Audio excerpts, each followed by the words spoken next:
হচ্ছে এমন একটা বারবিকিউ চুলা যেটাকে আপনি যে কোনো জায়গায় ক্যারি করতে পারবেন, এটাকে আপনি ব্রিফ কেসের মতো যে কোনো জায়গায় নিয়ে যেতে পারবেন। এটার সাইজ হচ্ছে 17 inch by 12 inch, R thickness হচ্ছে আপনি 3 ইঞ্চি ধরে নিতে পারেন, বাট ডেপটা অনেক বড়।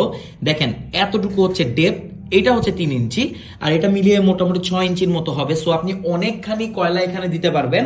আর এটার যে মানে নেটটা আমার কাছে অনেক ভালো লেগেছে, এখানে আপনি অনেকগুলো চিকেনস করে ফেলতে পারবেন। যদি একটা মুরগিকে আপনি 8 পিস করেন, আমার মনে হয় আপনি একই সাথে 2টা মুরগি ভেজে ফেলতে পারবেন।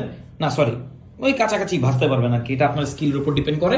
দেখেন এই হচ্ছে এটাকে স্ট্যান্ডে রাখার জন্য খুবই সুন্দর আর খুবই লাইট ওয়েট, এটা কিন্তু খুবই হালকা, মানে এতটাই হালকা যে আপনি যে কোনো জায়গাটাকে ক্যারি করতে পারবেন। তো অল্প বাজেটে যদি আপনি একটা বারবিকিউ স্টোভ নিতে চান, এটা হতে পারে আপনার জন্য বেস্ট একটা চয়েস। আমার কাছে কিন্তু পার্সোনালি অনেক ভালো লাগে, আমাদের কাছে একটা আছে, আমরা যে কোনো জায়গায় যাই এটাকে নিয়ে যাই। তো কেমন লাগলো এটা অবশ্যই কমেন্ট করে জানাবেন। সারা বাংলাদেশের যে কোনো প্রান্তে এটা আপনি হোম ডেলিভারি নিতে পারবেন।